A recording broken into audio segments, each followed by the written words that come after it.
Just go with it for right now.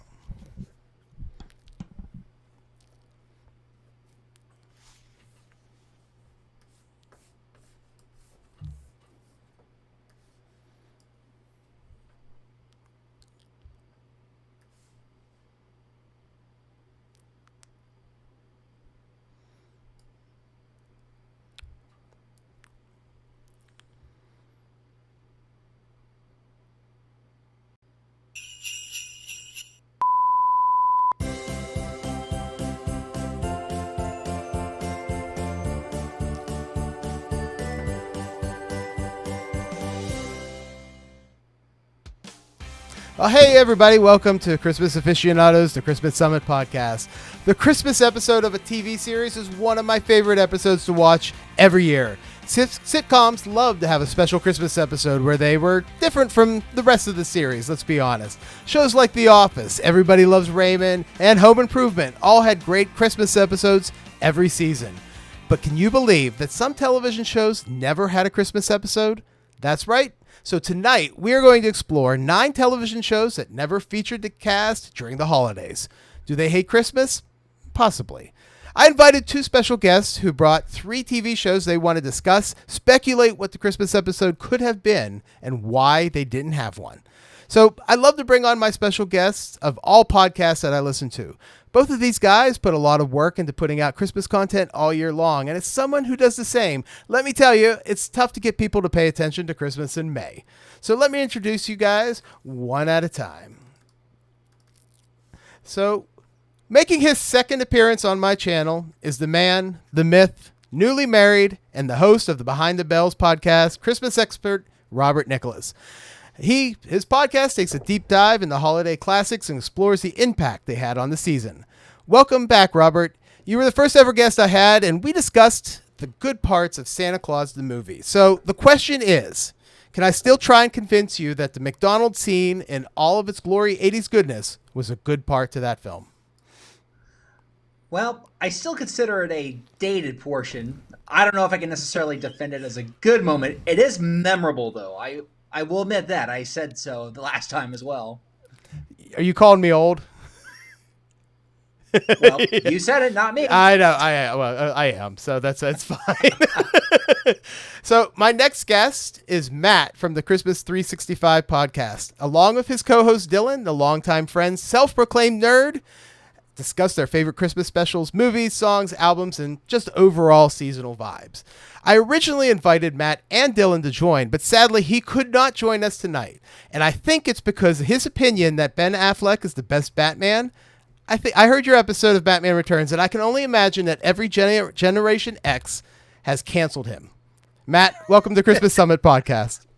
Listen, I can't speak for the opinions of Dylan. He's young and inexperienced. That's all I can say.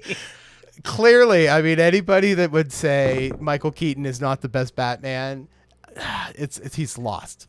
There's one acceptable answer, and that's if you go with Adam West. I will accept Adam West over Michael Keaton, but it's a totally different Batman and a totally different vibe. Well, you let him know that when he changes his opinion, we'll welcome him to the show. I'll pass the message. Okay, so welcome, gentlemen. Are you guys ready to discuss TV shows that never had a Christmas episode? Why don't you guys each tell me a little bit about your favorite shows and maybe the shows that you didn't include that were on this list before we get started? Robert? Or Matt? Whatever, who wants to go first? Okay, I'll go ahead and go first. So, anyway, I was the kind of kid that, being that I essentially grew up in the late 80s through the mid-90s or so, which was sort of my peak, what I like to say, my peak like childhood point. Essentially, everything I watched was either on Disney or Nickelodeon. So chances are, if it wasn't on either of those networks, I might have seen it, but maybe not. Now, what was hard about this sort of this kind of list here was that a good chunk of Nickelodeon and Disney Channel specials actually did get holiday episodes. Even though one of them I actually am going to be discussing, which happens to be one of the more popular ones that's also a favorite of mine, the original DuckTales.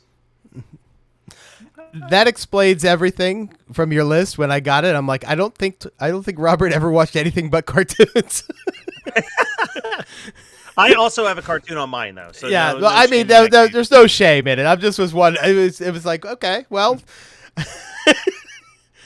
Well, No I think offense, I Robert. told you earlier, Joe, like most of my decision making was really a lot of like single season shows because Yeah. the longer a show's on, the more inevitable that they will do a Christmas or holiday themed episode. My favorite show of all time is Scrubs. And Scrubs has like one or two absolute banger Christmas episodes. And I mean like ones that will get those tears going. I think for me, this was a little hard for me because I am not a person who cares that much about the Christmas episode of a show. For me, it's a lot more of those like one-off Christmas specials, right? Mhm. Like the Muppets Family Christmas or like the Pee-wee Christmas special that kind of act as a completely separate one-off short film as opposed like hour-long film as opposed to like an episode kind of just like jammed in the middle of a season. Mhm. So yeah, I had to like really think about like, all right, like, because then there's like, oh no, I think that there's weird ones, right? Like Seinfeld sort of has two Christmas episodes, but like, are they even really Christmas episodes, right? Like that's a Festivus episode, and the other one is like for 5 minutes Kramer's a mall Santa. You know what I mean? Like it's like they're barely Christmas episodes. Same with Friends. Friends got has a like Christmas no in it, Christmas episodes. Like, it's kind of all the same. Like it's off Yeah. to the side. It's not the focus of the episode, but it takes place during Christmas. And you know, in our world, we need as much content as we can of Christmas, so that Exactly. counts. It does. So- It does. It's. I think the first time we did a Friends Christmas episode, halfway through watching it, I was like, "This is actually, I think, a New Year's episode." Actually, because it was way more about like there was Christmas decorations in the background, but the whole episode was about having someone to kiss on New Year's Eve. Yeah. Like not a word of Christmas was mentioned for 20 minutes. So my television history is that I pretty much grew up on TV. So everything, I watched every sitcom that was out in the 70s, 80s, 90s, 2000s. I've watched it all. I love it all.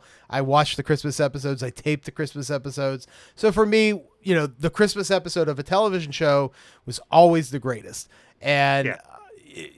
when it came down to it, I had to really think about, you know, my list here. Like, what are the shows that don't have one? And then when I started coming up, I started putting together more and more of a list. I was like, holy crap, I'm missing out on these shows, missed out on such a great opportunity to do something fun. And I think that's what we're going to do today. So you guys each brought 3 episodes of TV or three series. Tell me about what you think the episode would have been about when it's your turn. We'll speculate it. We'll talk about the show itself, and then you know, try to have some fun. All So right. cool. So the first episode of the TV shows that never had a Christmas episode was Robert. Your first choice was DuckTales, the original, of course, not that remake that they did a few years ago. DuckTales, woohoo! Woohoo! Yeah. So anyway, what's funny about the whole DuckTales thing not getting a Christmas episode was that well, a lot of the Disney afternoon cartoons really didn't get a lot of holiday specials. I mean, I know the Darkwing Duck got one. I'll have to cover that one at some point. But when I really thought about how DuckTales itself didn't really get one, essentially I was trying to think about how exactly a show that was essentially part globetrotting, part Indiana Jones, part Richie Rich, putting it all together into one story. What I came up with was more or less an idea about maybe Huey, Dewey, and Louie writing letters to Santa, even though they got a rich uncle, so they can pretty much get whatever they want. Yeah. And then only to get letters back, essentially charging for the toys that they want to bring, which confuses them. So they bring it to Scrooge, who notices that the handwriting on the letters sent back looks a little familiar. So he, Launchpad, Huey, Dewey, Louie, and Webby all decide to venture forth via plane to the North Pole. And, well, they do manage to find Santa's workshop, only to find no Santa, no elves. All they happen to find is Scrooge's competitor, Flimharm Glomgold, who essentially has decided to, well, turn the North Pole into his own weird little enterprise. To which, Scrooge, luckily in this case, being I did not want to do another Christmas Carol scenario with him since it was already done better in Mickey's Christmas Carol. He already loves the holiday season and thus, wants to ensure that Santa's put back into position. And that's when they essentially have to go through the Arctic to find a gem of sorts hidden amongst the ice that would actually restore back some of the magic that Santa had managed to lose, all because Flimheart, Glomgold had actually just come up and done something of that, and that's what the episode would have been about. Them finding the gem, finding out how exactly it got, lost from the North Pole, and, saving Christmas. I love that. Yeah, I think that's great. I think you're right. I mean, there's so many of those 80s cartoons that went to visit Santa at the North Pole. Like I could think of like Heathcliff did, and then what's another one? It was on the tip of my tongue, but yeah, they would go up and visit Santa. Oh, Flintstones. Flintstones would always they did it like twice the same episode. Shows my age. It was I'm sorry. part of their cereal commercial. Yeah, I know. But yeah, I think the ironic thing though is it's Scrooge McDuck, and so the fact that they don't have a Christmas episode with Scrooge in as the main character is kind of funny to me, because it's like, wouldn't he be, the Christmas Carol again, or do some version of it? They never did that. I could even see an episode where you could do a Christmas episode where like the Beagle Boys steal everybody's Christmas presents, and it's up for Scrooge to use his wealth to like replenish the gifts, a la the Grinch or something. Like there's so many options of what to do with this. That's wild, because DuckTales ran longer than most animated shows of the 80s ran too. Like they had plenty of opportunity for Christmas episodes. And being that it ran so long afterwards, as it was syndicated through the Disney Channel for years, that may have also been the reason why that show, amongst a lot of other animated shows, didn't get Christmas specials, because when you syndicate shows, you really don't have to put them in order. And thus, usually a syndicated show, anything that was syndicated, the networks hated if there was like a 1 or 2 or 3-parter in that aspect, because they had no choice but to put them together, because that's apparently too much work for them to put together 2 episodes. And I guess that might have been similar for the holiday-based ones as well. Like, what? We got to time this to December? Oh, that's just too much work for us. Just put them in a random order and put them out. I think there's a lot of those cartoons that would air like in September or October, their Christmas episode, because really, I don't think they cared. Like the more I think about it, especially like until very recently. Yeah, very, very recently, like production code didn't really matter. Like they were just filming 22 episode seasons that could theoretically be aired in any order, and it wasn't until in our very recent past that now television, no matter what it is fairly serialized, and like you have to watch a show in a very specific order.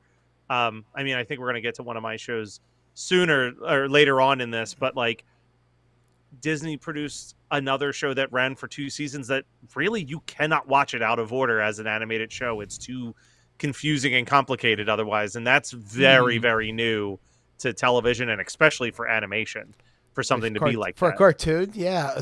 Kid trying to keep kids. Well, I guess kids will watch anything, but yeah, but I mean, I think older kids or 40-some-year-old adults watching these cartoons now, we would probably go, "Hey, that doesn't make any sense." So yeah, yeah. Okay, even cool.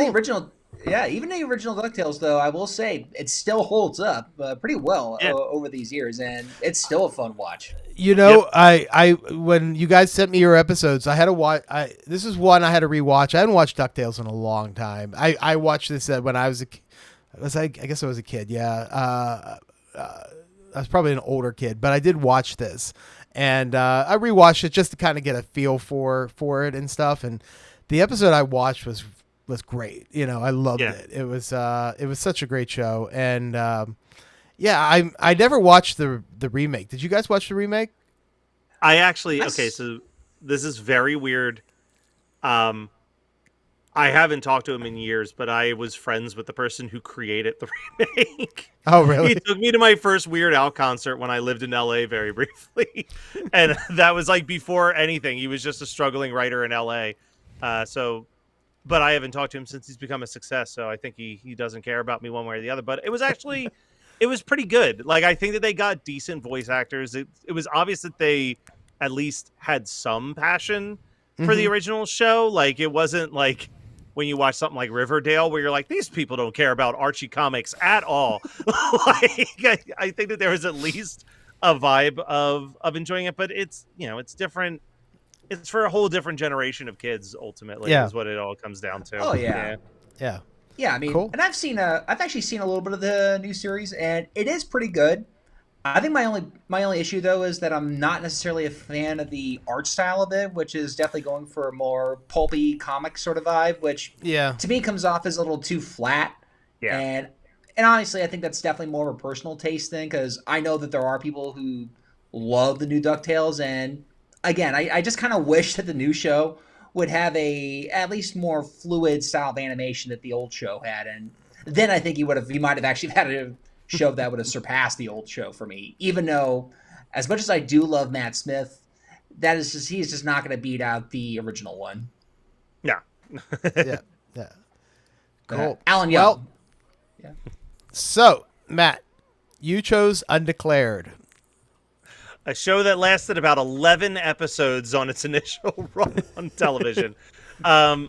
Undeclared is one of my absolute favorite TV shows. It was written to be the sequel to Freaks and Geeks. Didn't end up that way, but when Freaks and Geeks got canceled, the story is that Judd Apatow was like, I really liked working with those kids. I'm going to write a new show, but it's going to take place in college, so it matches where their ages are now. And the studio loved the pilot, but hated the entire cast of Freaks and Geeks. So the only one that they signed off on was Seth Rogen and none of the other cast members. It's a really fun piece of its time. Its biggest problem was debuting 2 weeks after September 11th, when people were just not quite ready to laugh at a wacky college dorm comedy, and it kind of tanked really quickly. This was also at a time period where they were trying to do serialized television, but the networks weren't up to that. So this was aired all types of out of order at the time that it ran. So you'd have characters in a relationship with someone that you haven't even met, and then like 4 episodes later, you'd see the episode where they met each other. Like, it was just handled terribly. But the basic premise of the show is that you have Stephen Karp, your main character, who is starting his freshman year of college. He's trying to reinvent himself. He's no longer the dork that he was in high school. He's going to try to be a brand new person in college. And it's about his life with his dorm mates while he's also going through his parents' divorce. And by the time the show was canceled, they had barely gotten through fall semester. I just feel like you've got so much stuff to work with there, right? Like dealing with the first holidays with a divorced parent. Like, I just imagine that there's this storyline where Steven goes back home, but home doesn't feel quite right. So he ends up just going back to his dorm and spending Christmas alone in his dorm. Maybe he wishes that he was never born. You do, we've talked about it before, but you do like the It's a Wonderful Life or the Christmas Carol type storyline where he sees like, no, like this is tough, but change is important. And like, look at how far you've grown this semester. And, you can do something fun and silly, but like educational, inspirational, I guess is the better word. There was no educational happening in Undeclared, but like, I just think that there was a lot that could have happened if they had gotten more episodes and more seasons to do anything with it. So did it only last 11 episodes, or did it last? They shot 17, but canceled it around 11 episodes airing, I believe. Because for some reason I felt like it lasted longer. Like, I remember watching this show and loving it, and okay, wow. That I thought for sure it at least lasted 2 seasons, but I guess I was wrong on that. So yeah, no, it did not even complete its first season before Fox pulled it. So what would you have? So you an episode where he's going back and because in the pilot his parents divorce, his dad hangs out with him at college, and Yeah. And so it's basically him trying to figure out where he goes home for Christmas. Yeah, what does home for Christmas look like for him now? And maybe he decides that home for Christmas for him is back at his dorm, not dealing with the drama of his family for a little bit. I think that makes a very good episode. I probably would have loved to have seen that. Especially, I mean, if his girlfriend is with him, because she was great. Yep, starting a new holiday tradition, like I that's like a big element too for me, and I think that it would have been a great way to tackle it. Is like I think most people, I would imagine that all of us as people who host Christmas podcasts have our traditions, have our things that are like very specific to you. And then when your life changes, maybe you are in a relationship with a new person or something, like your traditions evolve, because like when you're a single person, you pretty much just do exactly what your family does every year for Christmas, and you have those traditions. But now there's a second person who might also have a whole bunch of family traditions, and finding a way to like hit that compromise of like checking off those. I mean, Boy Meets World has a phenomenal Christmas episode tackling this exact same topic, but like doing that on a college dorm, I think could be really, really interesting. Yeah. Are you talking about Topanga Christmas? Boy, am I talking about Topanga Christmas. Never has Topanga been more annoying than the Topanga Christmas episode. It's very funny that you bring that up, because the podcast where they rewatch the show with the cast, they talked, that episode came out today, and I was listening to it this morning, of them talking about A Very Topanga Christmas and how much they didn't care for it. And I'm like, how are you kidding me? It's such a great episode. It's such a great, it's a great Christmas episode.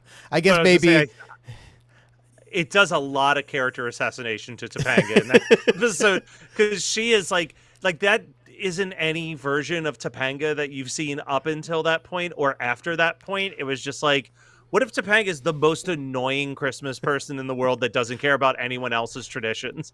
And it's like, that doesn't check any boxes of like the most empathetic character on the show.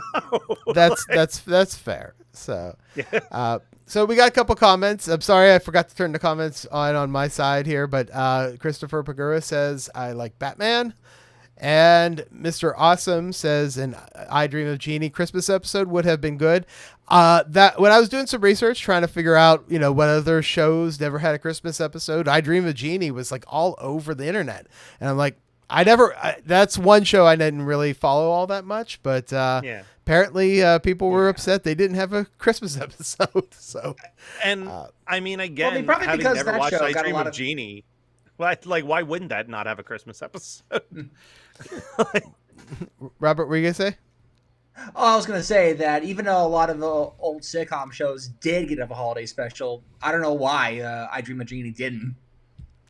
Yeah, so it seems like that writes itself. You know what I mean? Like you do an episode, you literally do an episode of like what happens when you get everything you ever wanted, and like Christmas is less special because Jeannie just makes every single Christmas wish come true, and then it's like less special.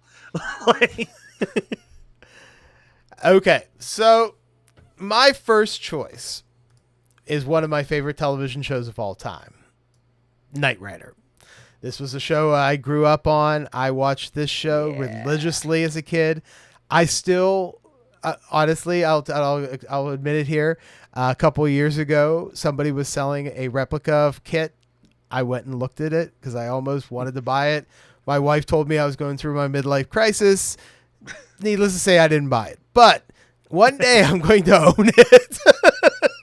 So I wrote a synopsis. I wanted to make sure I didn't miss anything. So I wrote a synopsis for each one. Let me read you guys my synopsis of what I think a Knight Rider Christmas episode would have been about.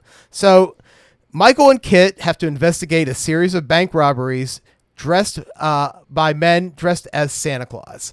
The hot bank teller who saw one of the robbers' faces stays close to Michael so he can protect her, of course. Meanwhile, Kit is trying to figure out what he can get Michael for Christmas, and he asks Devin and Bonnie for a whole bunch of ideas because he doesn't know what Michael should get for Christmas. Turns out the robbers are the bank cleaning crew, And so when Michael discovers this, a chase happens. All the bank robbers attempt to escape, and a jet-powered sleigh, because we have to have a unique car for them to drive. And then Kit performs a turbo boost over the sleigh as Michael gets to a fist fight, arrests the robbers. And in the end, Kit figures out that the best gift he can give Michael is to tint his windows as he makes out with the bank teller and kisses her at the end. Knight Rider, right there. He gets the girl. They do a jump. In the 80s, it was very custom to have your bank robbers dressed as Santa. So took care of everything for me. What do you think? All right. I'm going to be honest. That just sounds awesome. Yeah, I'm on board. All right. I should have been a Knight Rider writer back in the 80s. I mean, he had to get the girl. He got the girl every week, and it's always the person he has to protect. She's always vulnerable, and he takes advantage of that, essentially. So that's the Michael Knight way. Well, still, you didn't answer one question. What is Kit going to get for Christmas? Well, Kit doesn't need anything. Rims. Spinner rims. So Christmas Cousin Chad, you almost bought a replica of Kit. Just how much do you make off of this channel? Not enough to buy a Kit replica, I can tell you that right now, which is one of the reasons why I didn't buy this thing. So what do you guys think of Knight Rider? Did you guys watch that show when it was on? Or I did see a little bit of it. I might have been a little too late to get into it. It wasn't until, ironically, college where we actually got shown some more clips that I actually did see a little more of Knight Rider. And even though I've been due to go back and rewatch that show, I still haven't yet. It's on my queue to watch that show. But it is something that I am well aware of. I've seen enough of it to know that this is totally my thing. So, yeah, I'm going to have to watch it soon. I always forget, too, that I grew up with this show, but maybe you guys didn't because you're younger than me or whatever. But, I mean, it was a 10 o'clock, usually 9 and 10 o'clock show that my parents let me watch. It was the one thing that I was allowed to watch because I loved this show so much. So... yeah. If anything, I might have learned more from the Simpsons on Knight Rider. Yeah, I feel like most of my Knight Rider knowledge is based on every show of the 90s doing a parody episode of Knight Rider. That's but fair. It does have a banger theme song. That is yes. That was only made better when Busta Rhymes remixed it and rapped over top of it. Oh my god. I had no idea that existed. Really? Yeah. Turn It Up, Fire It Up is just him rapping over the Knight Rider theme, and it's awesome. Okay. I'll take your word for it.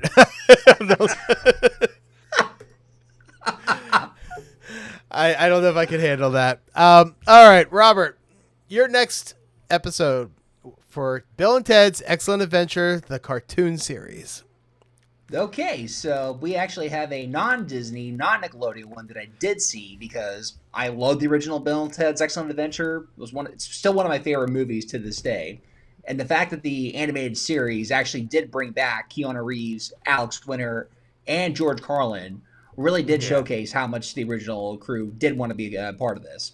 And if anything, it's definitely much more of an adventure of the week where they continue just going on more time-traveling adventures.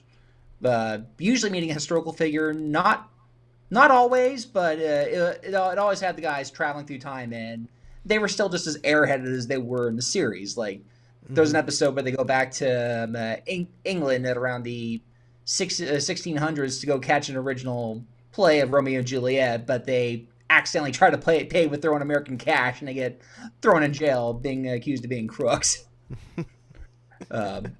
But yeah, even though the Back to the Future cartoon itself got a Christmas episode that I covered last December, I'm actually surprised that Bill and Ted's Excellent Adventures never got around to doing their own holiday special, even though there's a lot you can do with time travel.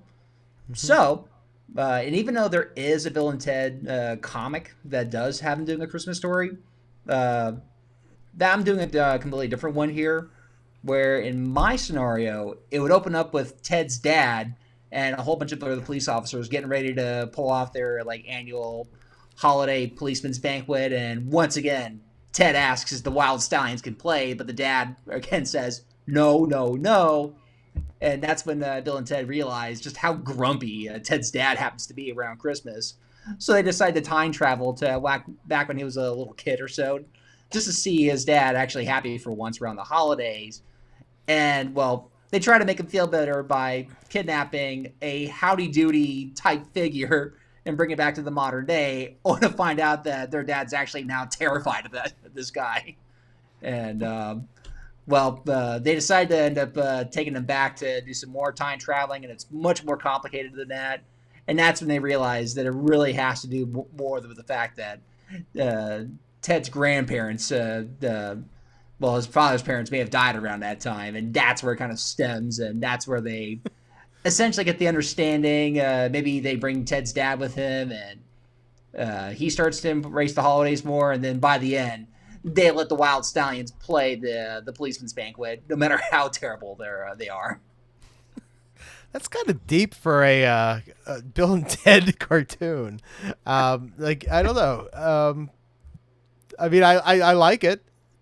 Which I know I'm a little deep here. Yeah, it's. What about if they went back in time and met Saint Nicholas? That could. Saint Nicholas of Myra. Yeah, that's another scenario that I did briefly consider. I was just wondering exactly what I would do. I think another idea that I did have also had something like that, where they bring it back and it becomes like another Miracle on 34th Street type thing, where he starts going into the shopping malls and he's like, I don't really like how Christmas has become. The commercialism of Christmas. Yeah.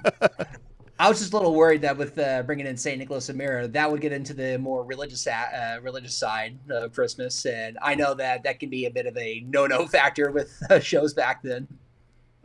I just want to throw back that there was such a beautiful time in the mid to late 80s into the mid 90s where literally any live action movie had the potential to become a popular Saturday morning cartoon series.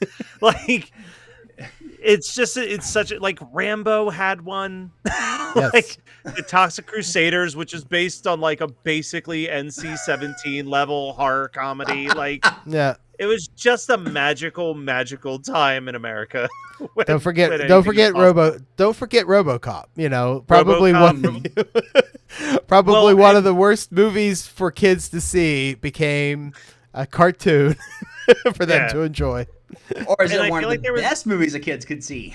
Well, yeah, there was literally a point where there were 3 cartoons based on 3 Jim Carrey movies all airing simultaneously on television.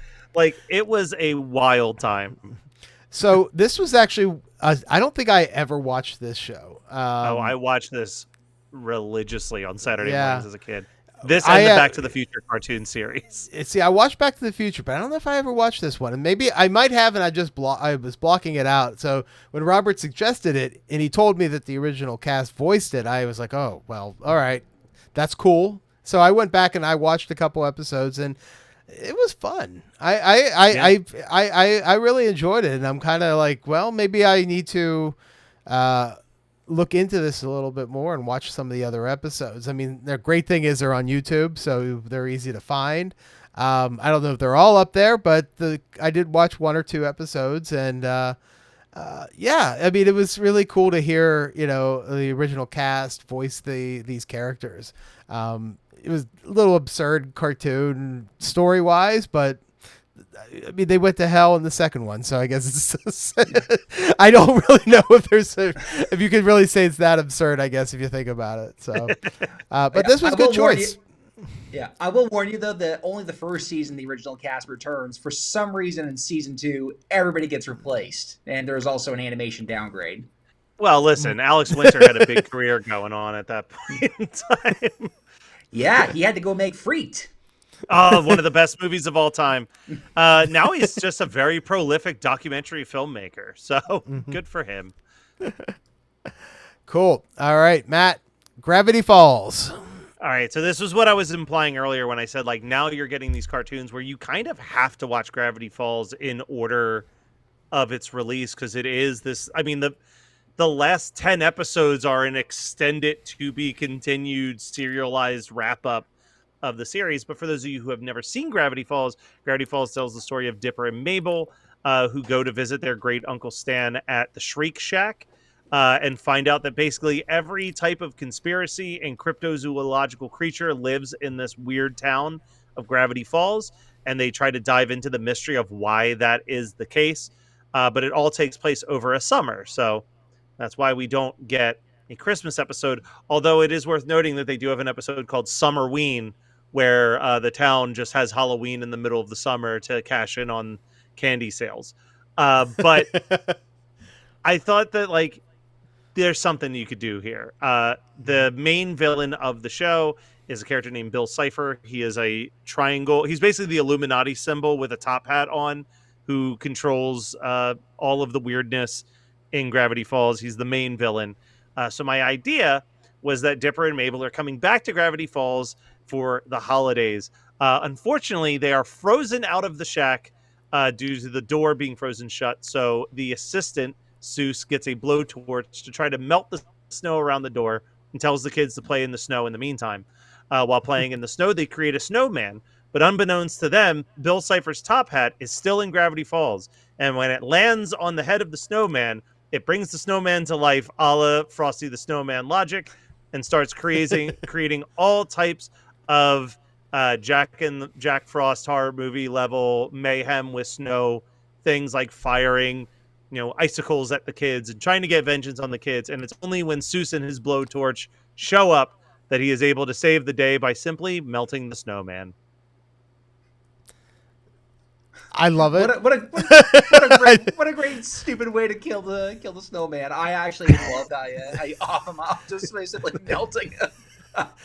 So this was a show I had never. Yeah, go ahead.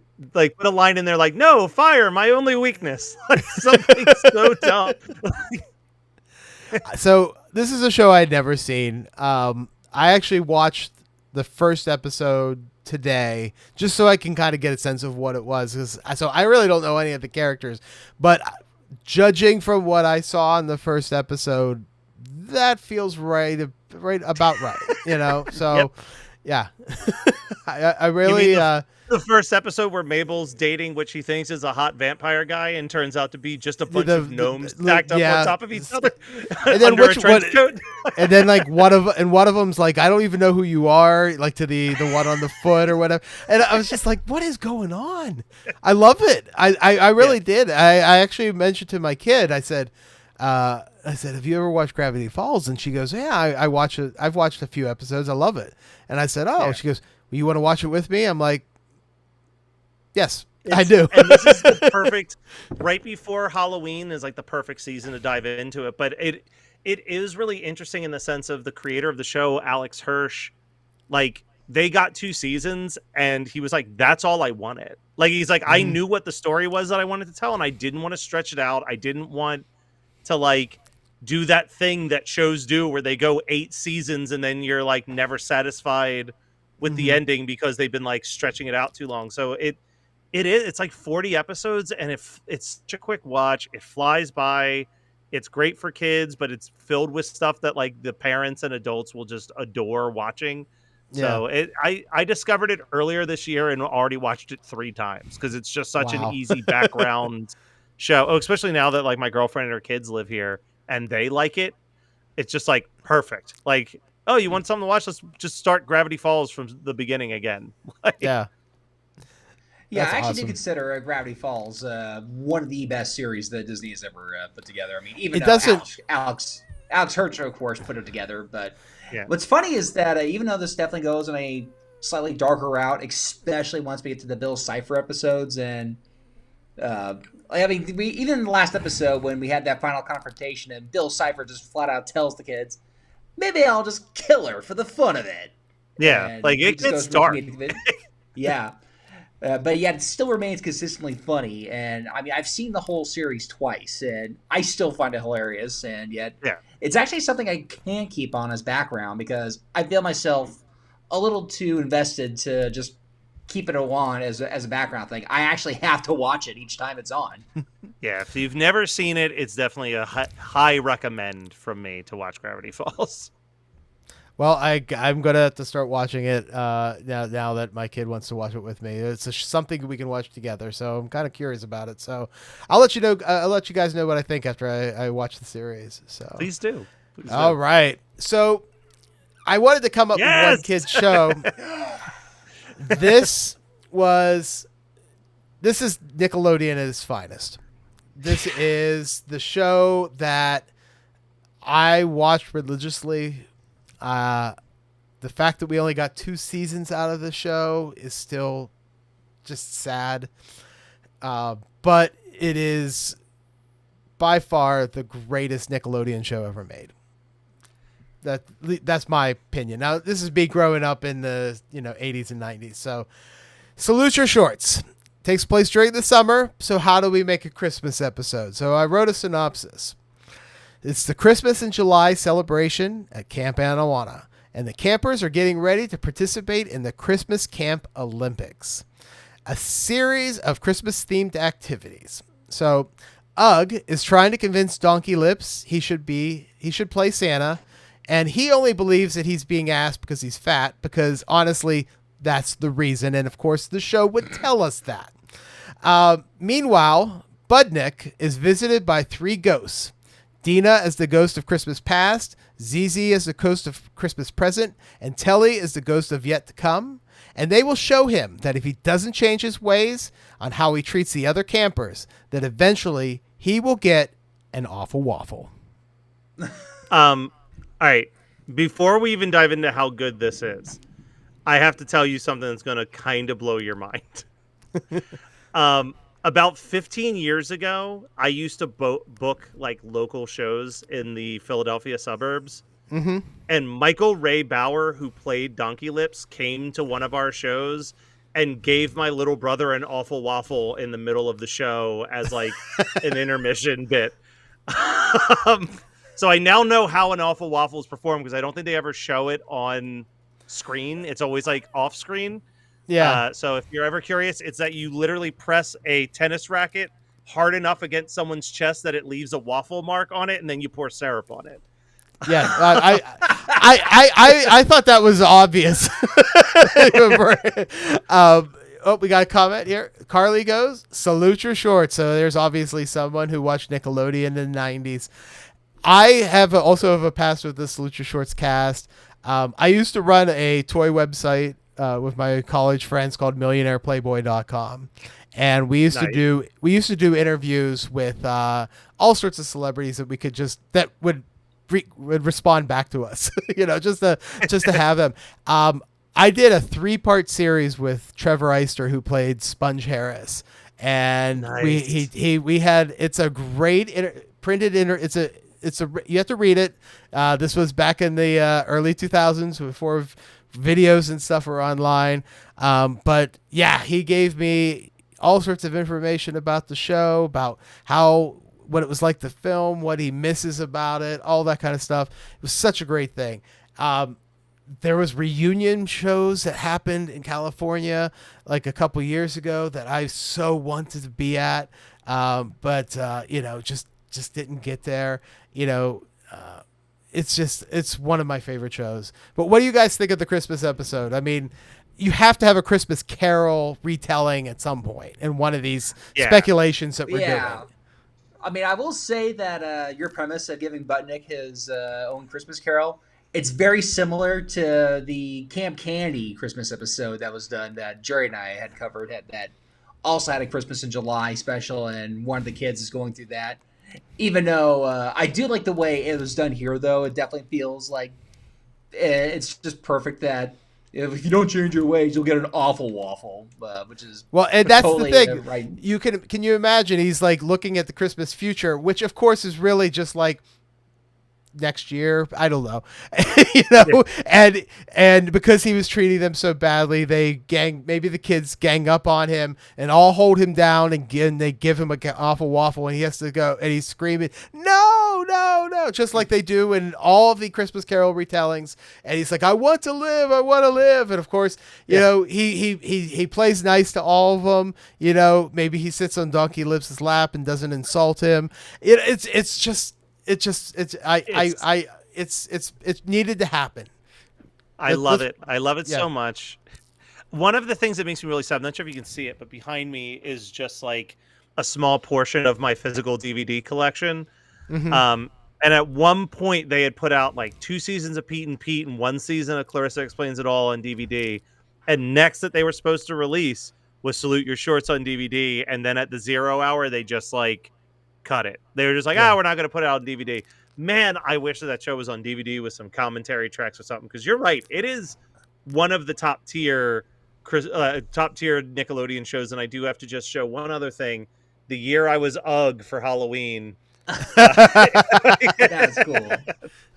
I've been threatening to cosplay as Zeke the plumber. I think that would be the greatest. I would love to see if anybody would recognize me. I've not been able to find a mask that's quite right yet, but as soon as I do, I mean, it's just a plunger and some overalls and, you know, cut the nose off the mask. It seems like such a hot costume to wear. Yeah.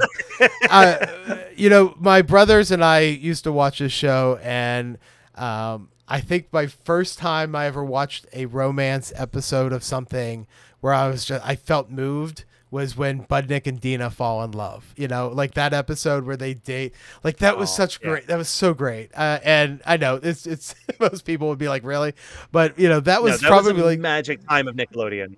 Yeah. So all right. So Salute Your Shorts. Great show. I think, you know, the cast should redo that episode. I know we've lost a guy who played Ugly, but, you know, the rest of the campers are still there. Go back to the camp, redo that, remake that episode. I'll write the script. I'll make this happen. So, all righty. So, Robert, your final pick and a show that I did watch. Oh, go ahead. The other option for best Nickelodeon show of all time. This is a show I also watched, but yeah, Salute Your Shorts is better, but I will give you this, Robert. This was a good choice. Yeah, I mean, as you were saying, this is actually one of my personal picks for the best Nickelodeon show because, I mean, I love a good anthology. You can say everything you want about how great The Twilight Zone is, which it is, as long with Tales from the Crypt and such, but Are You Afraid of the Dark really got me into that whole like spooky anthology series, and it also really made me want to become a writer myself because I really liked a lot of the stories that they put on there. I mean, yeah, even though there are some that are a little cheesier now than I realized or so, but it still does get under my skin thinking that there's a good amount of episodes that do not end up with a happy ending. Yeah, so I literally last summer, I was asked to moderate a panel with the creator of Are You Afraid of the Dark at a convention.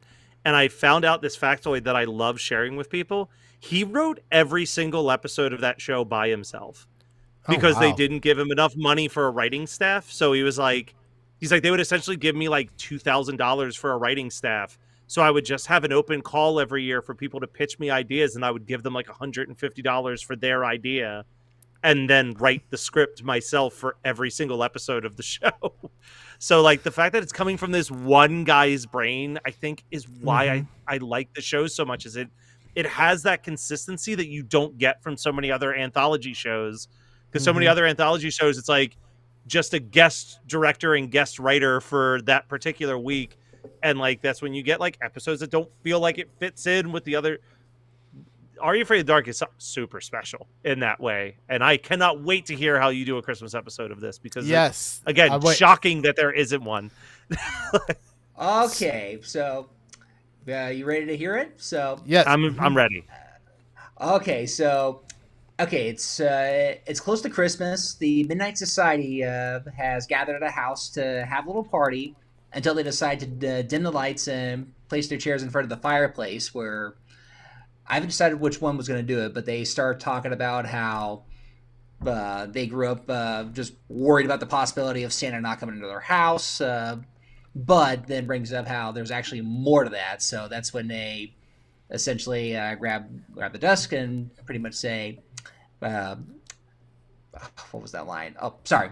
Submitted for the approval of Midnight Society. I call this story, boom, The Tale of the Yule Lads. And essentially, we focus on two twin boys, one skinny, one fat.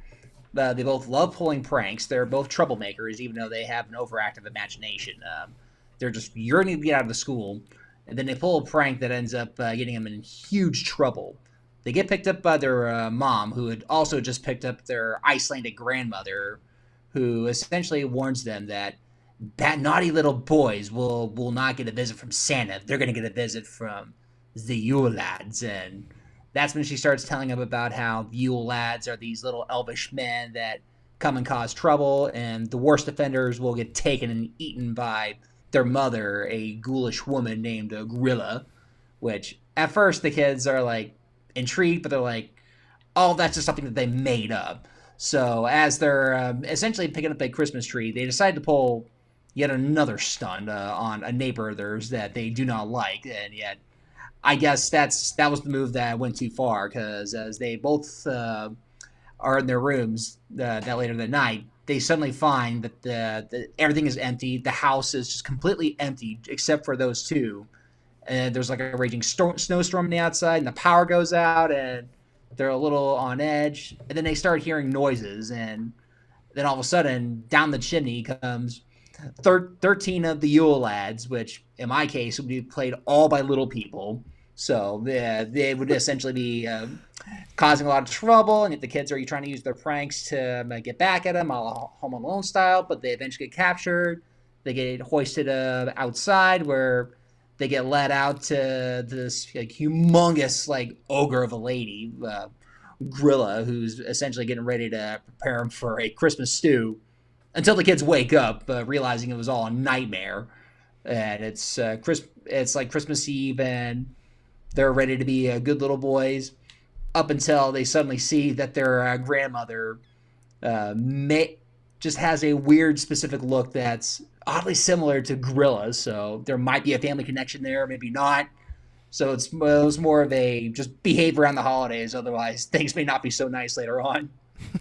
I love that. I think what I like about it is that it gives me elements of the movie Krampus, but like my problem that I've always had with Krampus is that it can't decide if it's an R-rated movie or a children's movie, and it like never feels like it satisfies either.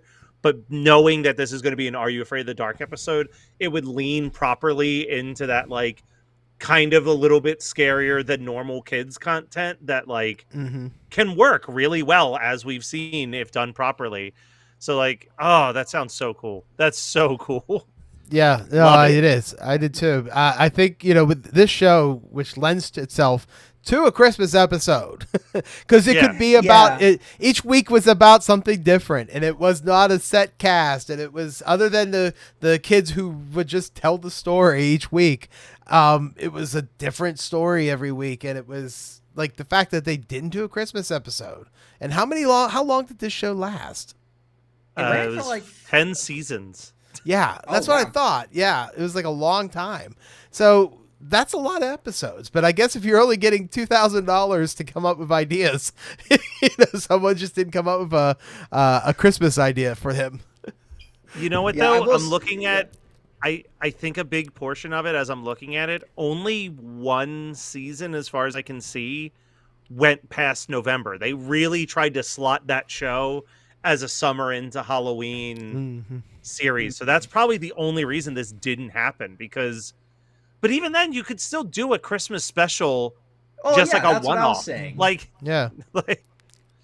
Yeah, and crazy. even then, I mean, if the Twilight Zone got a Christmas episode and Tales from the Crypt got a Christmas episode, then yeah, absolutely, Are You Afraid of the Dark could have had a Christmas episode. Yeah. So, hey, we got Dwayne from Tizzle Tunes. Great episode. Keep up the good work. So, thanks, Dwayne. You keep up the good work too. I message you guys read my message on your Tizzle Tune podcast about your heavy metal episode. I loved that episode.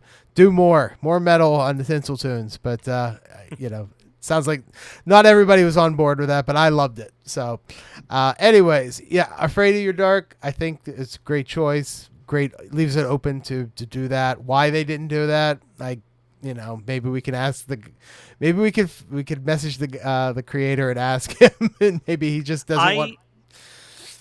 I had pitched him, and I was kind of bummed because he didn't seem into the idea. He was like, I don't think anyone would care. I told him that he should have his own podcast where he just goes episode by episode and breaks down the like behind the scenes story of crafting it and everything. He's like, no one cares about that old crap. People care about that old crap. I mean, exactly. Yeah. No, you need to push him on that a little harder. I think he would. If you push him hard enough, he'll do it, and he'll get himself a brand new show, and he'll have you to thank for that. Yes, exactly. That's the goal. All right, so, Matt, Daria. My second favorite show behind Scrubs. I need to start off with clarifying that there is like sort of technically maybe you could count it as a Christmas episode of Daria. They did an episode that is widely considered the worst episode of the show called Depth Takes a Holiday. And the concept of the show was that MTV was getting on them that they had no holiday episodes. So they broke the entire reality of Daria. Daria is a show that is very, I think, despite being an animated series, very based in the real world with real characters, with real actions and real consequences. And then you get this episode where Cupid and a leprechaun show up and inform Daria that they're from the land of holiday. At Christmas, Halloween, and Guy Fawkes Day have escaped to start an industrial band with Jane's brother Trent. And they have to convince them to go back to Holiday Land. And that's the entire episode. And then at the very end, Daria says, this was the greatest Halloween, Christmas, Guy Fawkes Day, Valentine's Day, St. Patrick's Day ever. And they like handed that to MTV and they're like, there, air that on whatever holiday you choose. So I wanted to give Daria like the appropriate holiday episode. And I think that the only proper way would be that it would be about Daria getting frustrated about the commercialization of Christmas, and her family is quick to call her a Scrooge. She goes to bed and she dreams her own version of the Christmas Carol. Quinn would obviously be her sister Quinn would be the ghost of Christmas present. Jane would be the ghost of Christmas present. Quinn would be the ghost of Christmas past. Jane, the ghost of Christmas present. Trent would be the ghost of Christmas future. The only big difference in all of this is that when Daria wakes up in the morning, she's completely unfazed, still decides to skip Christmas with her family and go to Jane's house so that she can watch the Sick Sad World Christmas special. So that's my pitch for what they could have done. It's kind of like the anti-Christmas special, which fits with Daria's whole mood. Kind of being like Charlie Brown's Christmas meets the Beavis and Butthead Do Christmas special in this very like a Christmas special for the people who hate Christmas to a certain extent. So I just think it was a missed opportunity for such an insightful show and such a fantastic character to never tackle something as big as Christmas. Because there is so much as it's a holiday that we love, there's a lot that you can complain about with the holiday too from a human level. And I think that that's what Daria was so good at calling out, was stuff like over commercialization and like inauthenticity. So I don't know, just felt like a missed opportunity, but I'm glad to make Carly's day by Carly's been Daria. waiting. She's been waiting for us to talk about Daria. So I haven't seen Daria in a long time, and really I think I only knew her really from Beavis and Butthead because greatest cartoon ever made was Beavis and Butthead, my opinion. But did Daria break the fourth wall a lot by like that kind of thing? That's why that Depth Takes a Holiday episode is so freaking weird. Like it makes no sense for it to be there beyond just kind of being a middle finger to MTV trying to tell them what type of episode they needed to make. Because for me that sounds amazing. Like just to say, like MTV, like there's a voice of MTV that says, we are waiting for this episode, Christmas episode. Please make this episode for us. And it's like, and then of course, she says something sarcastically, to the screen or whatever. That sounds awesome. Yeah. Yeah. No, that's the only way to do it. You couldn't do a Daria learns a lesson Christmas episode. It just wouldn't be like and also because like Daria never really needs to learn a lesson. Daria's in the right 99.9% of the time on that show. So I don't know. Just I thought it was time for a snarky Christmas special. Now that we've talked about so many more classic, optimistic ones. So, all right. So finally, Speaking of snark, so one of my favorite shows of all time is Breaking Bad, and they didn't have a Christmas episode.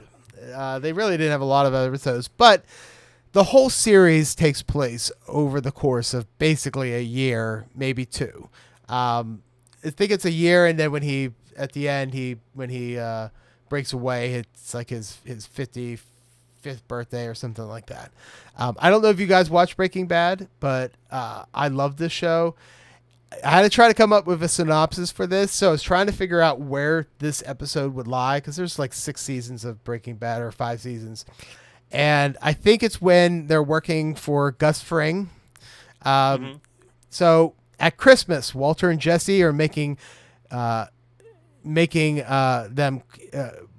Let me start again. At Christmas, Walter and Jesse are making meth for Gus Fring, and Walter is upset because Gus expects a delivery of meth on Christmas Day. So, at this point, this is where Walter started complaining about things to Mike. He's arguing with Mike that it's not right. He has a family, and this is where Gus Fring is probably starting to get a little annoyed with Walter White. Meanwhile, I think Jesse gives Walter White a Christmas gift that Walter is agitated by, because happens a few times in the series. He gives him gifts, and slowly you could see Walter just kind of like, he gets appreciative of it, and then he gets really mad about it. So I don't know what that gift is. I couldn't figure out a good synopsis for that. That's why the Breaking Bad writers are better at this than I am. But anyways, on Christmas Eve, Walter is quickly trying to finish up cooking the meth and looking for a good lie to tell Skyler when he gets home on Christmas. So I was trying to figure out where that Christmas episode could lie. It wouldn't be necessarily about Christmas. It would take place during the holiday. I think that's the best way Breaking Bad would have done that. But yeah, cooking meth, Christmas. What better way to combine those two together? Yeah, I mean, I'll give you this, that you're definitely bold for trying to come up with a Christmas episode for Breaking Bad. Yeah. Did you guys watch the show, or you familiar with it? What's funny is that even though I've seen the entirety and love Better Call Saul, I actually have yet to watch Breaking Bad, even though I get told all the time, including my fiance, you gotta watch this show. And again, it's another one that's on my to-watch list. Okay, yeah. You after you're done here, go watch the first episode, and then when you're done, 5 seasons later, thank me, because you need to watch it. Breaking Bad is definitely one of those shows that I watched once. There are like a handful of shows where I completely understand why they're great, and I will go up for bat and say, yeah, that's a masterpiece of a show. But I have become such a person who's just adverse to like narcissism. It is definitely it's a very nihilistic show to a certain extent. So I think it's a masterpiece that I never want to rewatch because I just don't like how it makes me feel. It's like there's a lot of shows like that and a lot of movies. Like if you ask me what the best horror movie of the last 10 years was, I'd say it's Hereditary, but I never want to watch it again. Like there's just I've learned to protect how things make me emotionally feel. So like Breaking Bad is, you're right. It is arguably the best show of the last like 15 to 20 years. I just never want to watch it again because it stresses me out way too much and like affects my my entire day whenever I watch it. That's fair. But of course, if it was a Christmas episode, at least it would give you maybe some holiday feels.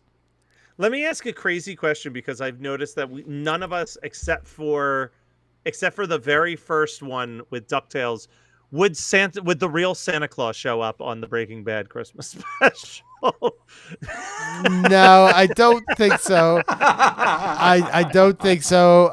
Although I could easily see one of the Jesse's friends, the dealers, like dressing up as Santa to give out the meth because he feels Yes. like this is like he's like, yo man, I'm just gonna give out I'm just gonna deliver the meth like a Santa Claus, and Jesse's just like rolls his eyes or something. Like I could see something like that. That could be fun. Like I said. Yeah.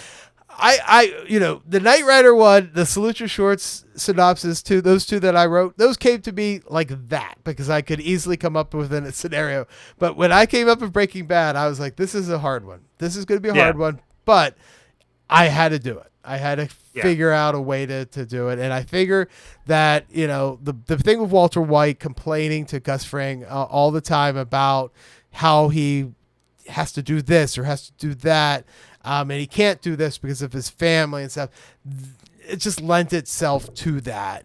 And, do I want to see that episode? Probably not. I think I think they were wise to stay away from Christmas.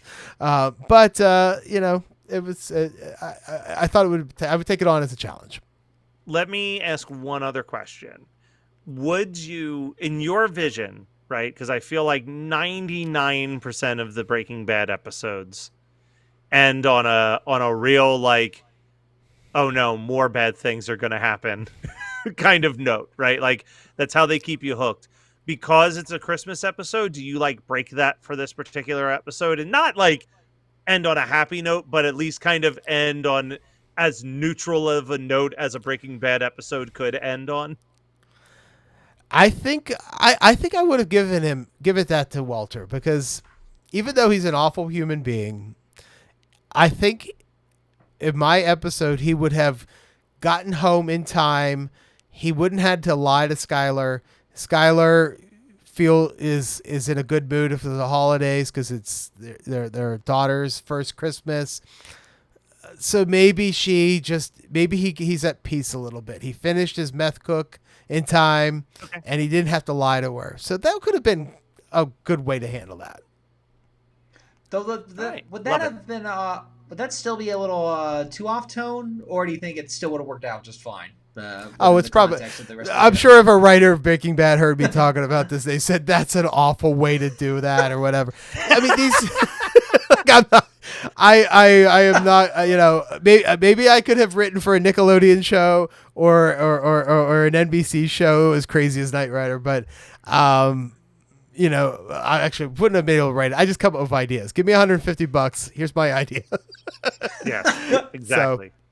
So, all right. Well, guys, this was a lot of fun. I'm sure there's more shows that we saw that could be easily, and maybe we'll do a part 2 of this one day when we think about some other shows that we could have discussed or could have had a Christmas episode that didn't, because I'm sure there's more of them out there. But I want to thank you guys. But why don't you guys tell me a little about your shows? Tell everybody about it. What's coming up? What do you got coming up? Because, this is September. This is the burn months. We are only less than 100 days till Christmas. And I know all three of us are like, well, how the hell are we going to get all this content out before December 25th? Because after that, no one cares. So, Robert? Okay, well, all right. So I'm the host of Behind the Bells, which is a podcast show that takes classic Christmas movies and TV specials and sort of breaks down the history of who came up with the idea, how it was all produced, how it eventually got released, and how it was received at that time. And currently, I'm in the middle of finishing up doing my part 1 and my part 2 episodes on Frosty the Snowman, which the first half sort of covers into how the song was written, while the second half is going to cover how the whole animated special was made, how they cast it, and some of the other parts, like how they got Jackie Vernon in as Frosty the Snowman, even though there's honestly not a lot to that. But there's still a lot of an interesting factor to that, considering that the same studio that drew Frosty the Snowman in Japan had also drawn for Astro Boy and a whole bunch of other animes. But otherwise, I've also got some upcoming episodes. I got another Nickelodeon deep dive on Hey Arnold, the Nat Christmas episode.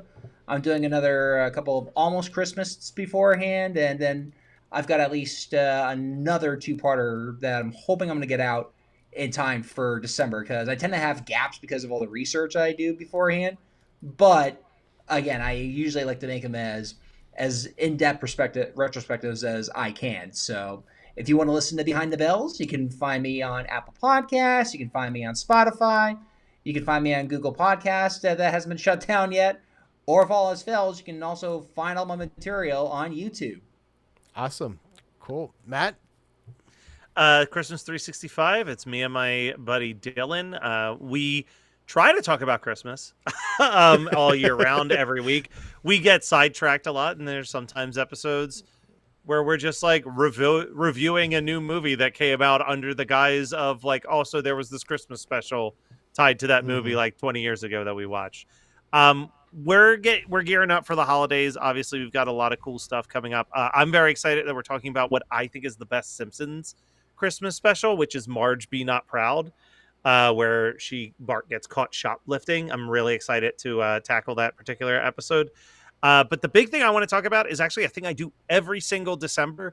On December 6th, over on my YouTube, Geekscape TV, part of the Geekscape network, we do a 24-hour-long holiday live stream every year to raise money for the Big Brothers Big Sisters of coastal and northern New Jersey.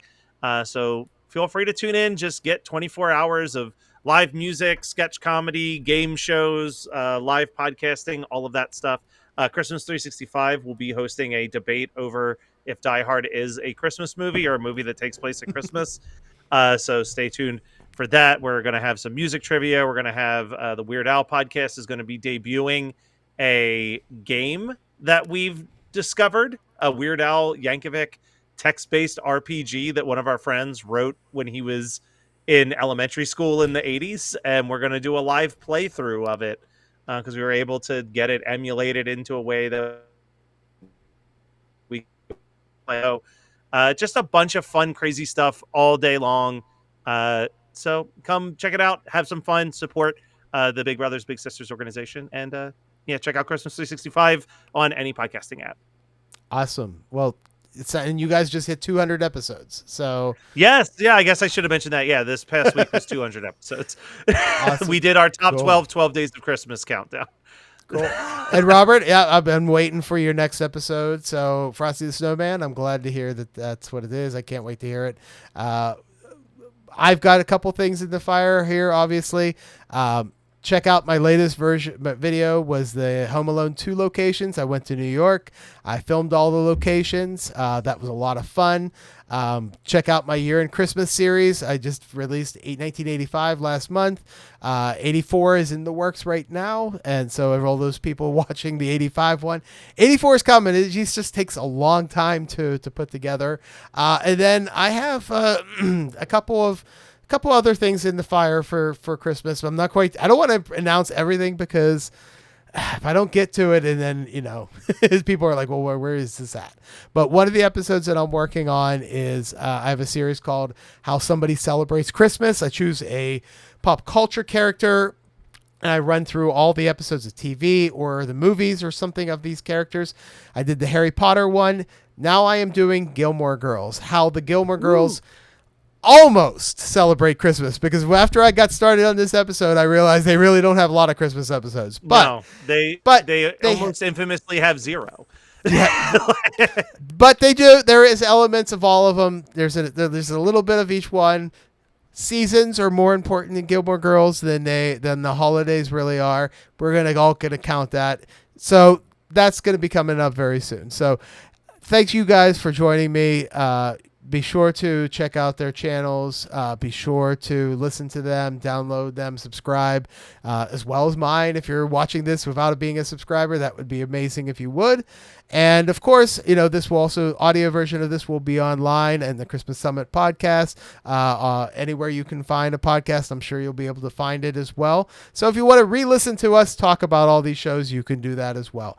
So thank you everybody for watching. And I'm the Christmas aficionado. And remember, stay off the naughty list.